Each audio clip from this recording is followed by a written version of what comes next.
G'day. Today I'm going to do a Bravo 20 film review. I had a DVD sent to me, which I'll show you at the end.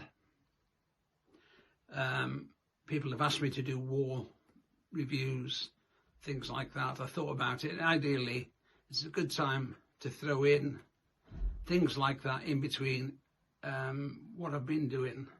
It's a break for me, and it's a different way of looking at stuff. So thanks for the DVD, and yeah, it's 2 hours of my life I'll never get back, but never mind, we'll do a review on it. So before I do that, let's go back, just a quick recap on my website, www.rusty-firmin.org/shop. On there you can find my books, Go Go Go, Definitive Story, The Iranian Embassy Siege, turned into a film on Netflix called 6 Days. Here I have my other book, The Regiment, 15 Years in the SAS. My life story from when I was born all the way through to 1992 when I left the SAS. Some good stories in there. Behind me is the print called The Resolution. That's on there as well. And all of them, if you have a look on the shop where I've just told you, signed by me, sent by me to individuals. So just take a look. My YouTube channel is Rusty Firmin SAS TV. That's doing quite well, nearly 12,000 on there already.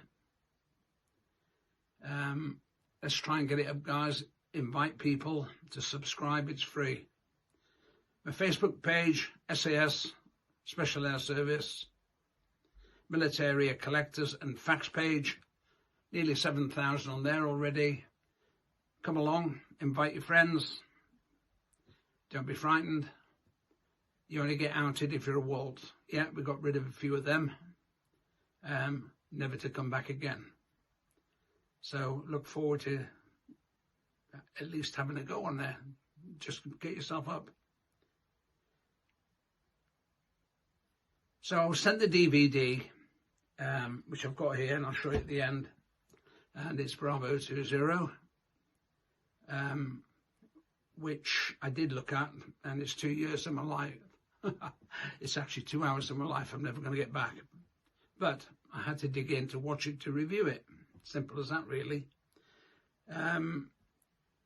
And why not? Because all of the guys in the Bravo 20 patrol were in the same squadron that I was in, B squadron. Yeah, it seems to be B squadron for everything. So there we are. I knew them all. And when I go back to Hereford, I call in at St. Martin's Church, pay my respects to the ones who are no longer with us. So there we are on that. So it was a challenge for me to do this. And the next one will be probably Who Dares Wins, with Lewis Collins in there. And the reason we've started here is because I serve with the guys, I need to make sure that I'm not here to destroy an individual. What I'm here to do is review the DVD. And the way I do it might be different to somebody else. Yes, we have fallouts. Certain people don't like Rusty. Rusty doesn't like certain people. And when I say people, I'm talking about now regiment guys. It's just the way it is. Not everybody can please everybody all the time. So review the DVD. And that's exactly what I'm going to do. I saw the other day, Andy Mentnab, an article in the Star, which helped me do this one today in between what I've been doing. Totally different. So I thought, okay, I've got the DVD, I'll get it out shortly. And of course, for those who know, I did break my ribs. Some don't care, who cares wins. the fact is you get on with it, don't you? So there we are. The operation that Bravo 20 were involved in, when I seen this, obviously I knew, and this is where I don't want to get carried away, I knew that it was ill-fated. I was there when everybody came back. And of course,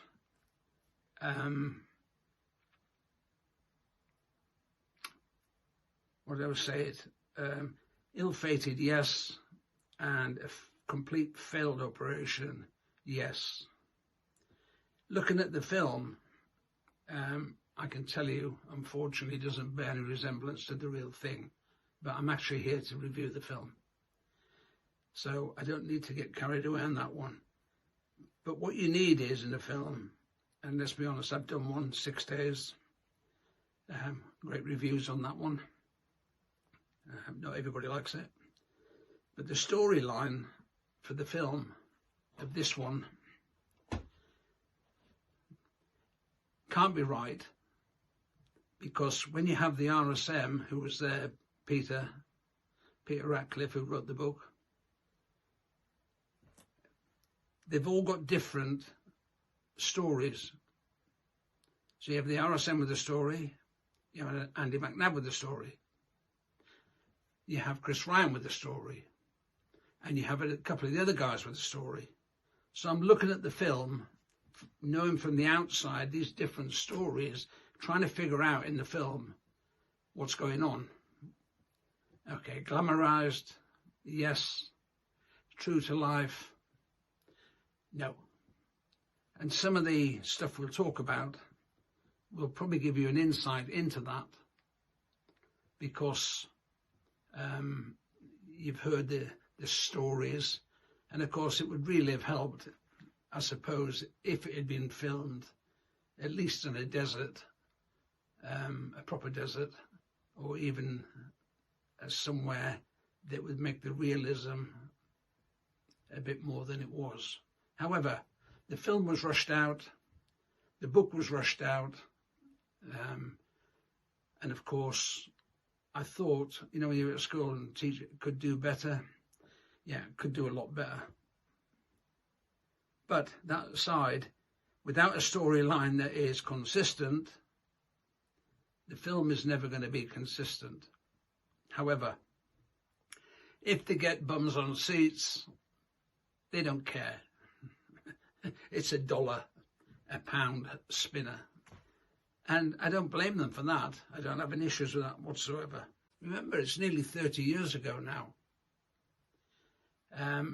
So I looked at it in a different perspective. Let me have a look. Okay, the storyline's never going to be there. Okay? And if they had that much ammunition that they fired in the film, they must have had a secret horde already in position in the desert, because it was non-stop. Okay? Not to take that away, and of course there must have been somebody out there bringing cigarettes along as well, because there was an endless trail of cigarettes. Okay, it's on the film. Was it real? It's on the film, it must be real. I'll leave you guys to judge that one. Okay? I don't think so. But I still had to watch it to comment on it. So the film itself, okay, could have been better.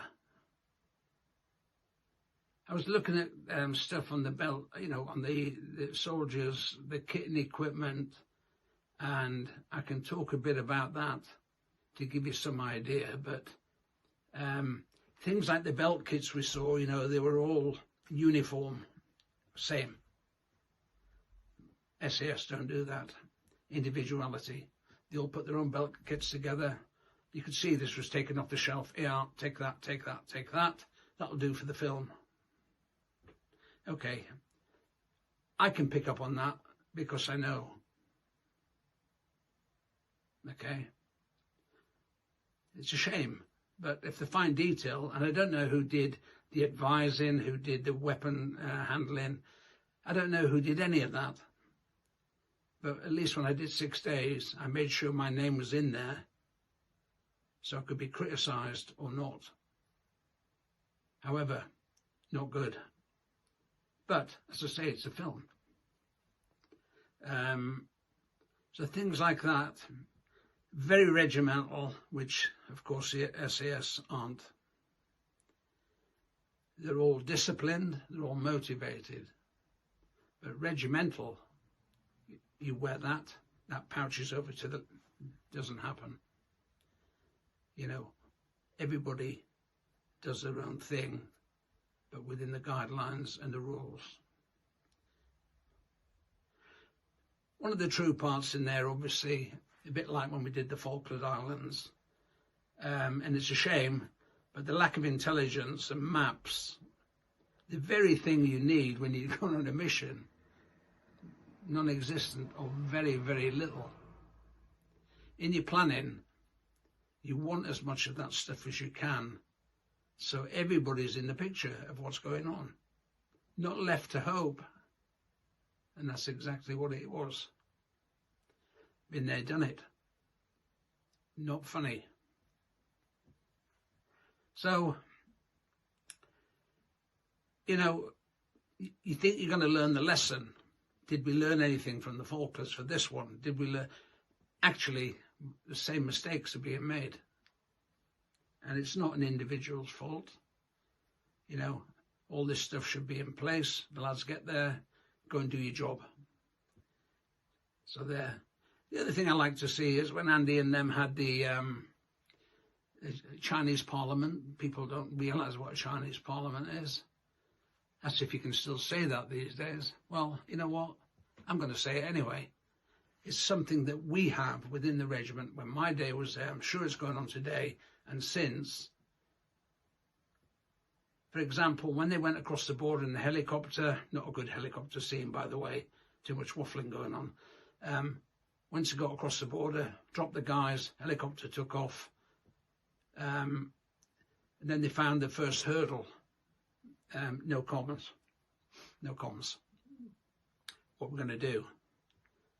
And Andy in that one could have said, right, we're going to do this. No, you've got the group of guys there, 8 brains, better than 1. You have a quick chat on the floor. What we're going to do, guys, got that one to do there, get to the border, we go back there, or we make alternative plans. We just haven't got any communications. It's down. The common denominator was when they were within a minute or two. Let's go for it. And then the patrol commander has to make that decision. Yeah, we'll go for it. If he'd gone against it, who knows what would have happened. But that's what you do. You don't just, you know, you've got to think on your feet, but you know what the mission is. However, I'll come on to that one in a second. So the decision was to yomp, tab, walk a long way to the border. A long way. Hostile environment. Turned out very cold, unexpected. No communications, unexpected. Now, I didn't hear that mentioned in the mission, when the orders were being given.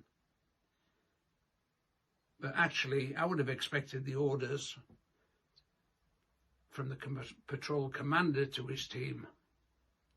Okay? Not some Rupert telling him, and that's it, you go with that. No. You get told what your mission is.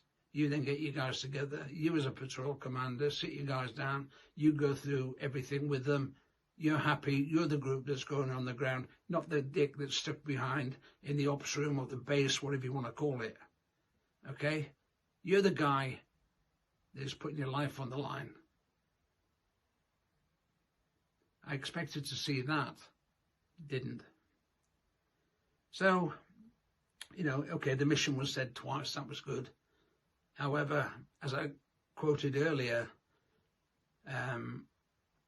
there seems to be different in different individuals' heads what the actual mission was.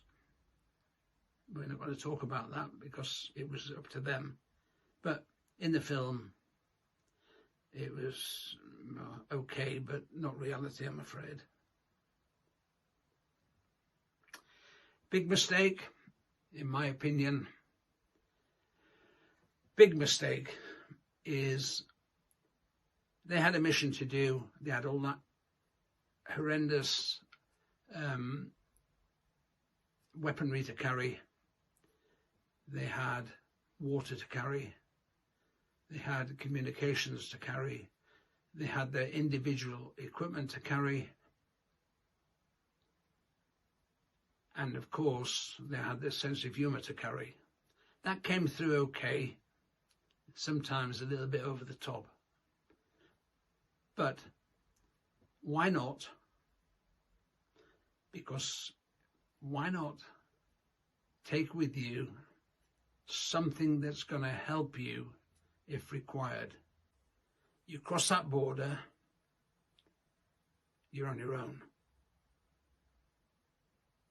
So, each of the squadrons, including B Squadron, all have 4 troops. 1 troop is mountain troop, 1 troop is air troop, 1 troop is boat troop, 1 troop is mobility troop. This particular mission, which troop would you expect would have been the best bet, just in case something went wrong, which it did, not being dropped way inside with nowhere to go if it goes wrong, 1 broken leg? What would have happened? Since the Second World War and when we were formed, desert type warfare has always been used with vehicles with great success. They didn't take any vehicles, nothing. No method of infiltration apart from a helicopter, which could have been shot down. Once they were there, they were very lucky finally to get out of it, because it was a long way, hats off. But they didn't have any form of destiny in their own hands. Okay, drive the vehicles, do what we used to do, or they used to do, shall I say, cam them up. Get a grid reference, camouflage them up if you need to walk to do your target recce, whatever, then go back to your vehicles, then move on. But when the shit hits a fan, you do actually have a method of getting away with vehicles that have got possibly 5.0 Brownings on there, GPMGs on there. You're not carrying them, they're being carried for you. I don't understand it. I didn't understand it. Just don't know why. Mobility troop, or certainly mobility, would have been an absolute godsend, and I'm certain the guys I've spoken to just don't know why they decided to walk. To this day, I don't know why. And it brought it out in the film. Nothing. They had to steal a taxi. You know, well, there's nothing you can do. It happened. They didn't have anything in their own control.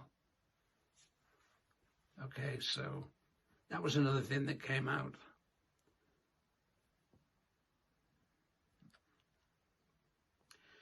The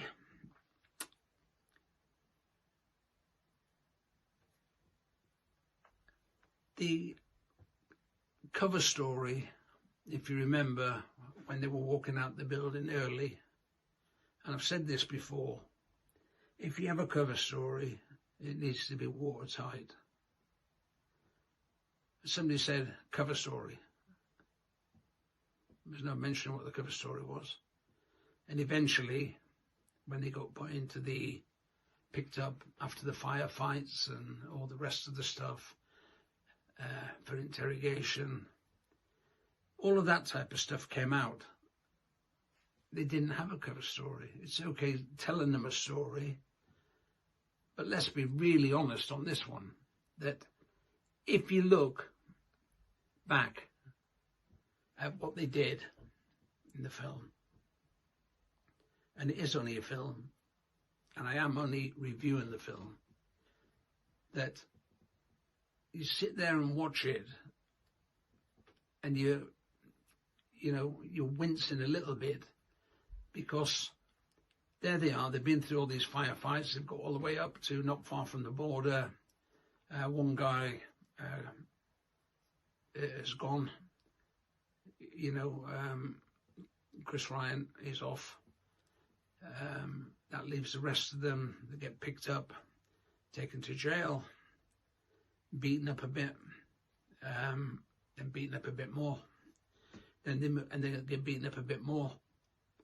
And finally, the story is that an SAS guy has been, got across into Syria,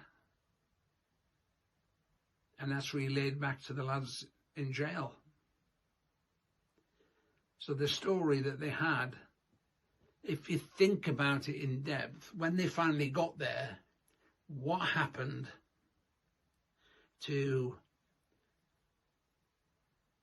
all of their kit and equipment which they were carrying?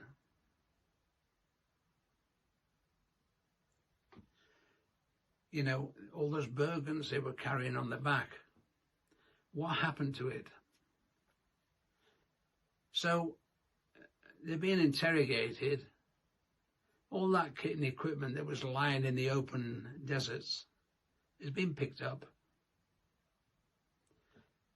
being searched, see what's in there, radios, all sorts of stuff in there. It'd be quite obvious, I would think, to anybody with the brain in the intelligence side, that once they went through that kit and equipment, what they had would lead them to suspect it was special forces. Once they had the word SAS got over to Syria, that would have confirmed it. And of course, I can't remember what his name is, but he salutes to say, well done, guys, you've done what you've done. The war ends not long after that anyway. But the little things there, which I was taught years ago, you see a nice shot of what's Andy McNabb in the film, Sean Bean. Sorry. But Sean Bean plays Andy McNabb, picks up his weapon, the M203, turns it on its side, and there's a shot where he flicks his compass around on there to find out where he's going next. Well, for those who don't know, that a compass, if you put it anywhere near metal, it doesn't go towards magnetic north. It turns towards the object. So, you have it there, magnetic north, you put it next to metal, it can go either way. You start following that, you're going to go the wrong way. Fact.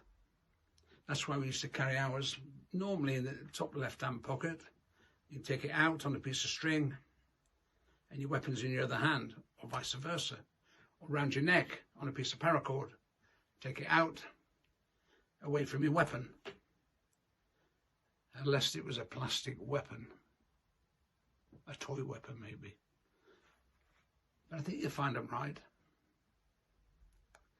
So there are only a couple of nitpicking points, and the other one is really on a mission like that, and this isn't hindsight. They have a weapon called a well rod. It's been around since the Second World War. It's a silenced 2.2, I think it is. Carry one of them in your patrol, one each if you want, rather than no handguns.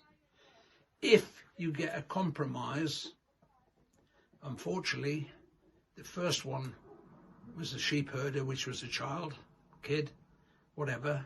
He goes running off. That could have cost the whole patrol their lives. And it's not nice to say in this day and age, but I am reviewing the film. In reality, instead of trying to give him a bit of chocolate, when you see him there, you're probably going to have to shoot him rather than let him go and compromise you. It's a silence weapon. It's part of the military. It's been used for years. It's proven. And it's lightweight. Weighs nothing.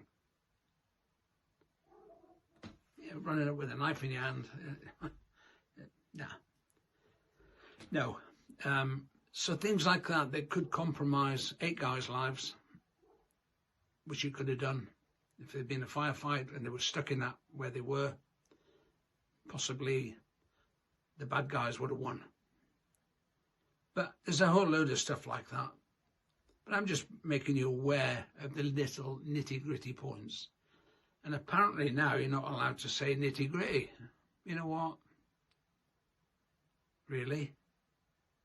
Why is that? So, anyway, the nitty-gritty of it all is that I thought the film lacked an awful lot. Slightly unfair because I know what happened. Okay, within reason. I wasn't there, but I was there afterwards, and I've heard the stories from the guys who were there. So I could go into it a lot more depth, and sometimes when I'm with the lads we do, but you know, that's the way it is. So the conclusion for me is really that the film itself, okay, I was asked to sign it and send it back, by the way, which I will do. I'll get rid of it as soon as I can tomorrow. I'd probably give it, I don't know, 4 out of 10 maybe, because it didn't do anything. As I say, if it starts off bad without a storyline that is at least half decent, you know, I didn't see, once I saw somebody putting a bit of cam cream on, but then it was like, well, here I am, look, camera, here I am, yeah. Nah. For me, it just wasn't, it didn't do anything. I've highlighted the reasons why. I'm not going to do that again.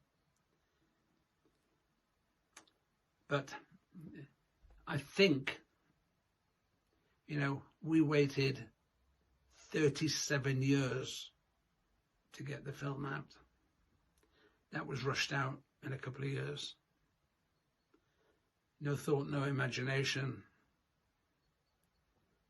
Probably lots of dosh. But anyway, Rusty will give you his story, and that is the story on that. So with that, who dares wins.